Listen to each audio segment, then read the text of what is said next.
Welcome to Crimson Legacy Historians, where the past is not just remembered, but brought back to life with depth and clarity. They say the screams could be heard for miles. Summer 1462. You're an Ottoman soldier in the most powerful army on earth. You've conquered Constantinople, you've toppled empires, you're marching into a tiny principality called Wallachia to crush a rebel prince. It should take weeks, maybe days, then you smell it. Death, rot, something else you can't quite name.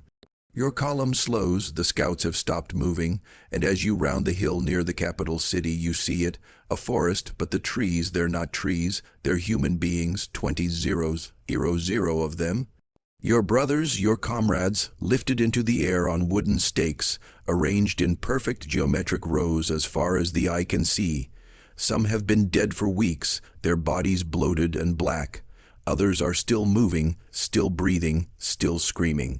Your sultan, the man who conquered the Byzantine Empire, takes one look and turns his entire army around. What kind of mind creates something like this? And here's the part that should terrify you. This wasn't madness. It was strategy, cold, calculated, and horrifyingly effective. The story you think you know about Vlad the Impaler, it's a lie. Not because it didn't happen, but because the truth is so much worse. This is the full account of how one man weaponized human suffering so effectively that it changed the course of empires, and by the end, you'll understand why the real horror wasn't what he did to bodies, it was what he did to minds. Let's start with a question nobody asks. What breaks a human being so completely that they become capable of this? The year is 1442. Vlad is 11 years old. His father, Vlad Roman II Drawl, Vlad the Dragon, has just made a deal with the devil. Not a metaphorical one, a real one with a name, Sultan Murad Roman II of the Ottoman Empire. The deal is simple. Vlad Roman II gets to keep his throne in Wallachia. In exchange, he hands over his two youngest sons as hostages, insurance living collateral to guarantee his loyalty. So young Vlad and his brother Radu are torn from their home and delivered into the heart of the Ottoman Empire, not as prisoners in dungeons, but as guests in the palace at Edun and later Agrias. They're given fine clothes, education, military training. They're taught Turkish, Arabic, philosophy, and the Quran. On the surface, it looks like privilege, but here's what the history books gloss over. This wasn't education. It was psychological warfare. Vlad spent his formative years, 11 to 17, watching his captors perfect the art of empire building. He studied how the Ottomans used fear as a governing tool. He witnessed public executions designed not just to punish, but to traumatize entire populations into submission. He learned that terror, when applied with surgical precision, was more effective than any army. And he learned something else. He was utterly powerless. While his younger brother Radu adapted, even forming a close friendship with the Sultan's son, maimed, Vlad refused to bend. According to Ottoman court records, he was frequently punished for his defiance. Some accounts suggest he was beaten, possibly tortured. The exact details are lost to history, but what's certain is this: something fundamental broke inside him during those years, or perhaps more accurately, something crystallized.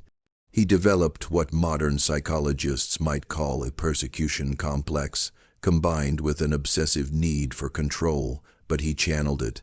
Every punishment he endured, he studied. Every torture technique he witnessed, he memorized. He was building a mental arsenal piece by piece. In 1448, after 6 years of captivity, Vlad finally returned to Wallachia. He was 17 years old. 2 months later, his father was assassinated by rival boyars, the nobility who played both sides between the Ottomans and Hungarians. His older brother, Misha, was buried alive. Vlad was alone, surrounded by enemies, backed by nobody. And here's where the story gets interesting. He didn't just want revenge. He wanted to remake the world in the image of his trauma. He would take everything the Ottomans had taught him about terror and refine it into something they had never seen before. But first, he had to wait.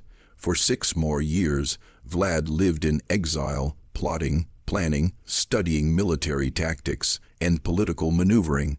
And in 1456, with Hungarian backing, he finally seized the Wallachia throne. The monster was about to be born. If you're fascinated by the documented psychological breaking points that created history's most notorious figures, hit subscribe. We're just getting started with how this broken boy became something far worse than his captors ever imagined. Vlad's coronation feast in 1456 should have been a celebration. Instead, it became the blueprint for everything that followed. He invited the boy families, the same nobility who had orchestrated his father's murder and buried his brother alive. Hundreds of them arrived in their finest clothes, believing they were there to pledge loyalty to the new prince. The great hall was decorated, wine flowed freely. Then, in the middle of the feast, Vlad stood up and asked a simple question: "How many princes of Wallachia have you lived through?" The older boy proudly answered 710. Some claimed to remember a dozen different rulers.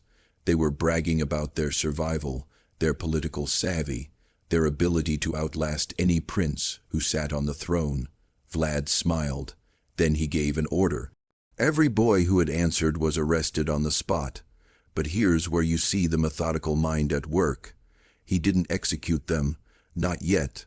Instead, he separated them into two groups, based on age and health. The older ones, the architects of his family's destruction, they were impaled immediately outside the palace walls, not quickly.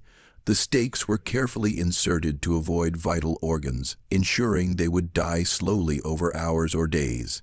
Their screams provided the soundtrack for what came next. The younger, stronger boyars and their families were stripped of their noble clothes, and force marched 50 miles north to the ruins of Penary Castle. There they were given a choice that wasn't really a choice. Rebuild the fortress with their bare hands or die. For months they hauled stones up the mountainside. They worked until their hands bled, until their fine clothes rotted off their bodies, until they collapsed from exhaustion. Most died during the construction. The survivors, they were never the same. Vlad had effectively erased the old nobility and replaced them with a new class who owed everything to him and lived in absolute terror of his displeasure. This wasn't just revenge, it was a systematic dismantling of the power structure that had made Wallachia weak, and it revealed something crucial about Vlad's psychology. He didn't just want obedience, he wanted to break people so completely that obedience became their only possible response. But this was still domestic politics. The boy were Wallachan. What Vlad did next would send shock waves across empires. In 1459, Sultan maimed Roman II, yes, the same maimed who had been Vlad's childhood companion, sent envoys to Wallachia demanding the annual tribute that Vlad's father had agreed to pay.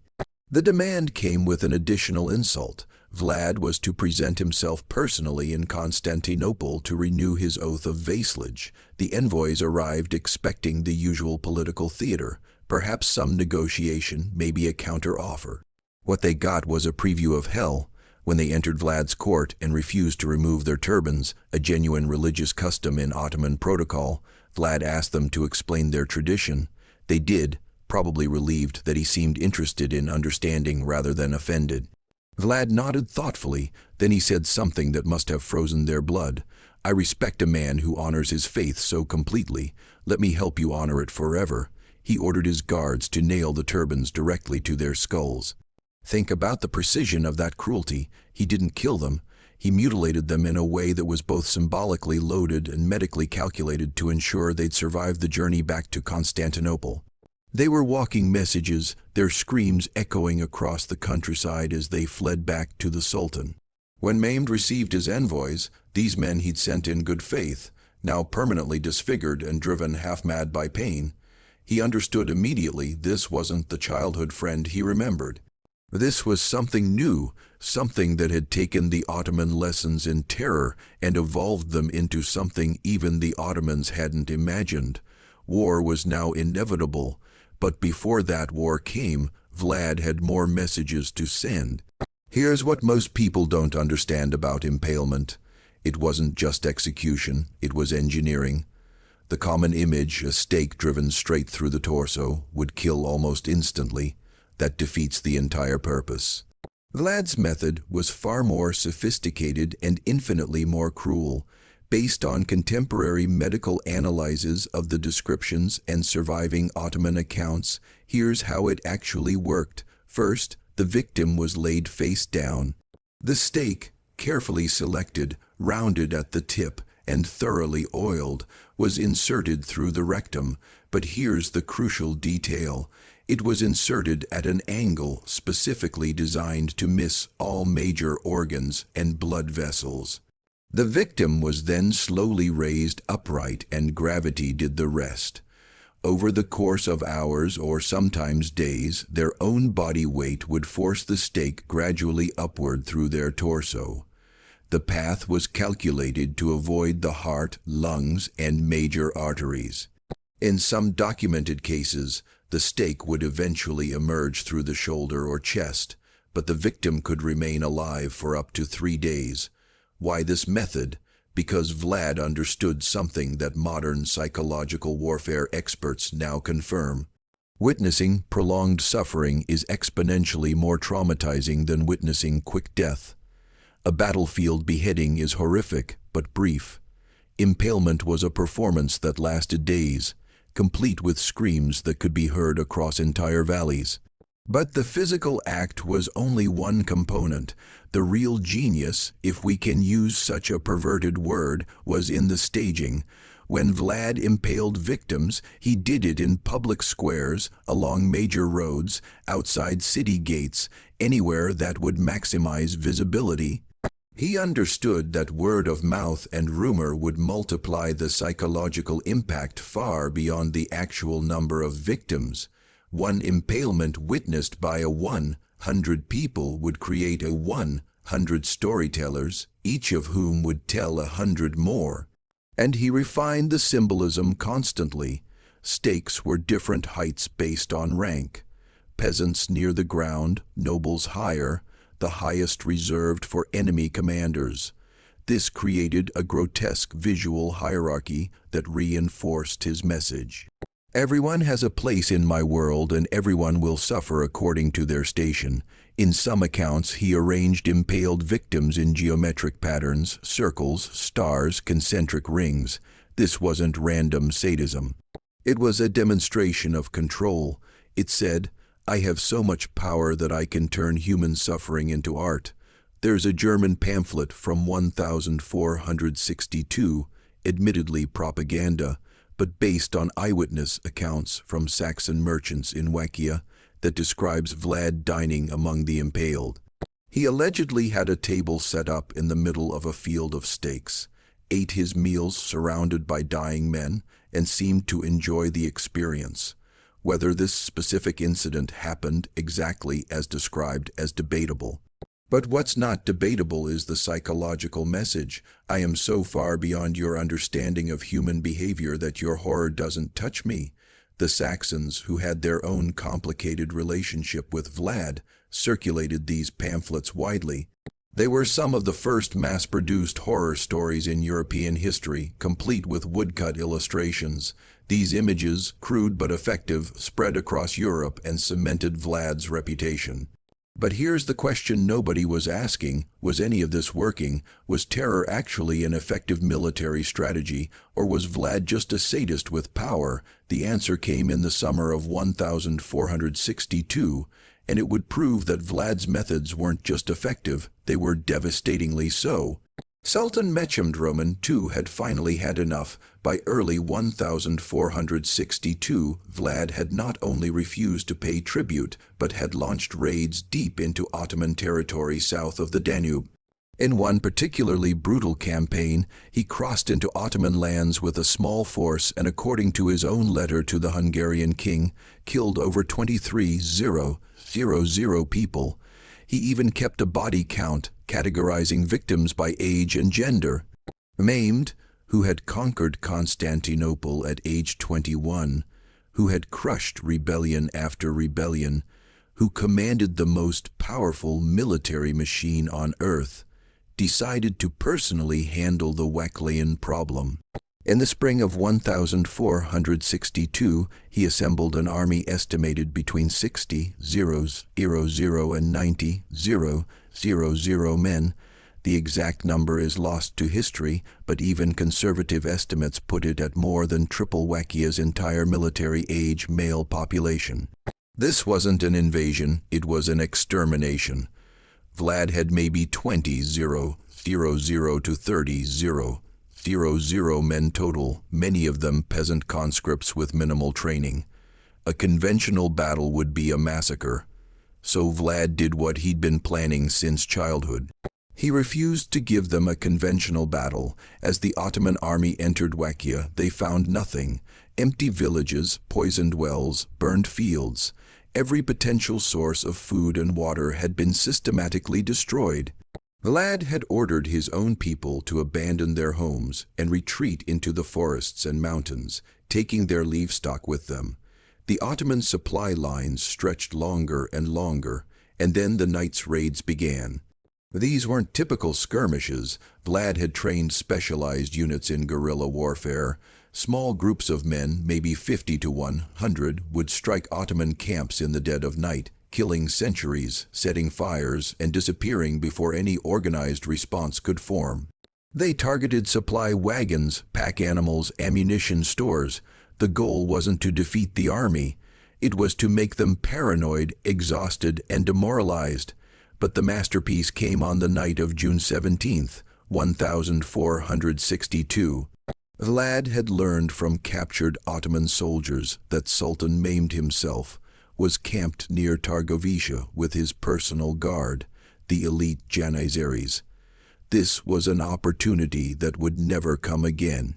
Vlad personally led a force of about 10,000 men in what became known as the night attack. Under cover of darkness, they infiltrated the massive Ottoman camp with one objective: kill the Sultan. Contemporary accounts describe absolute chaos.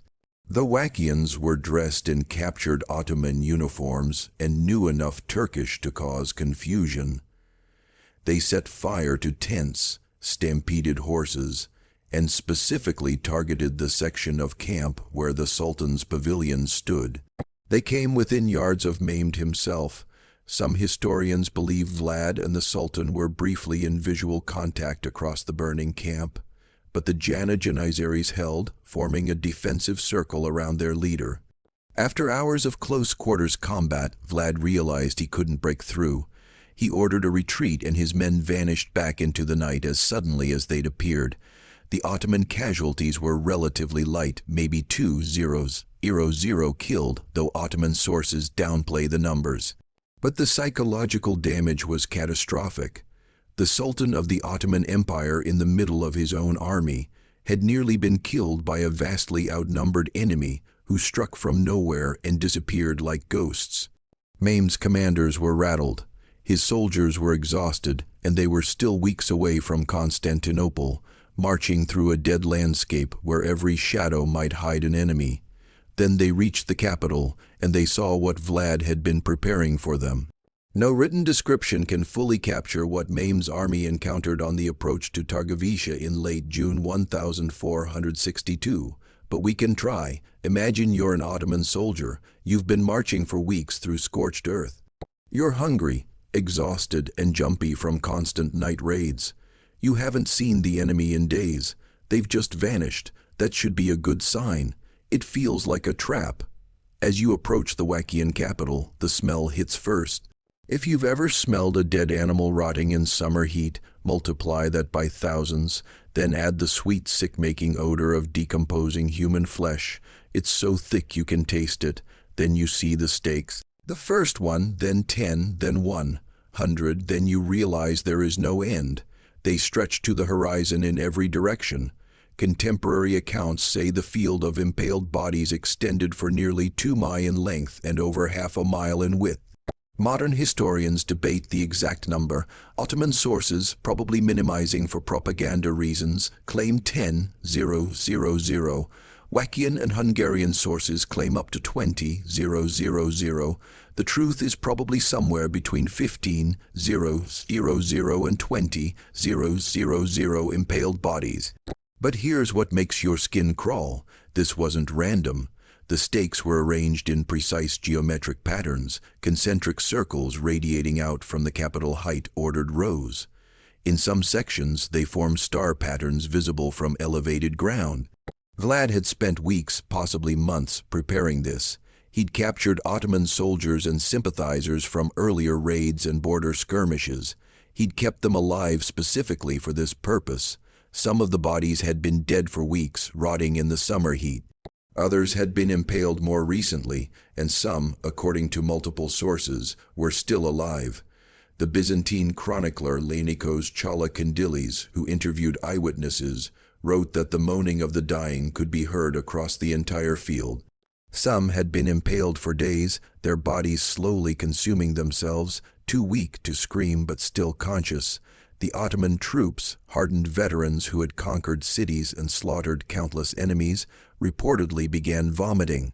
Some refused to advance further. Others started deserting in the night, willing to risk execution rather than continue through this nightmare. And at the center, on the tallest stake of all, was Hamza Pasha, a high-ranking Ottoman commander captured in an earlier skirmish. His body, dressed in the remnants of his military finery, was positioned directly facing the route of the Sultan's approach, a personal message from Vlad to maimed, "This is what I do to your best men." "Imagine what I'll do to you," Sultan maimed Roman II, remember? This is the man who watched Constantinople's walls crumble under his cannons, who had ordered his own share of executions and massacres, reportedly stopped his horse and stared in silence for several minutes. Different sources record different versions of his response, but the most widely accepted comes from Challah-Kandil. It is not possible to deprive of his country a man who has done such great deeds. Who knows how to put his power to such use? A man who had done such things was worth much. This wasn't praise, it was recognition. The Sultan was acknowledging that he was facing something he didn't fully understand, a mind that had taken Ottoman methods and evolved them into something even the Ottomans couldn't match. The military situation was already deteriorating, supply lines were overstretched, the scorched earth tactics had worked, the night raids had destroyed morale, the Sultan's own commanders were advising retreat. But the forest of the impaled was the psychological breaking point. It proved that conventional military thinking didn't apply here. Vlad wasn't trying to win battles, he was trying to break minds, and it was working. Within days, Mehmed ordered a general retreat. He left a contingent under Vlad's younger brother, Radu, to continue harassing Vlad, but the Sultan himself withdrew with the main army. The most powerful military force in the world had invaded a tiny principality with overwhelming numbers and been turned back not by military defeat, but by sheer psychological warfare. Vlad the Impaler had won. But the story doesn't end there, because what comes next reveals the ultimate tragedy.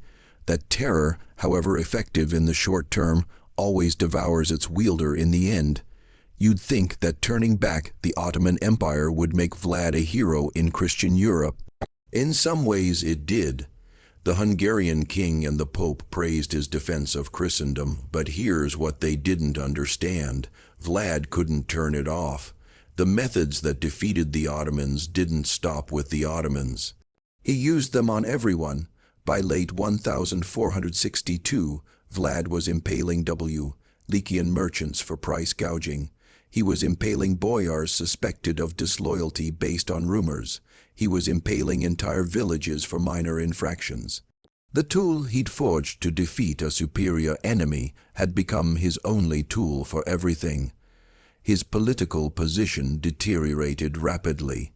His brother Radu, backed by Ottoman gold and soldiers, positioned himself as the sane alternative. Hungarian support evaporated as Vlad's increasingly erratic behavior alienated his allies. By November 1462, just months after his greatest triumph, Vlad was forced to flee into Hungarian territory. And here's the bitter irony. He was imprisoned by his supposed ally, King Mahavius Corvinus of Hungary, on charges that remain murky to this day. Some sources say Macius fabricated letters to make Vlad look like he was negotiating with the Ottomans. Others suggest Vlad had become such a liability that even his Christian allies wanted him gone. He spent 12 years in Hungarian captivity, not the brutal imprisonment of his Ottoman youth, but house arrest in comfortable quarters.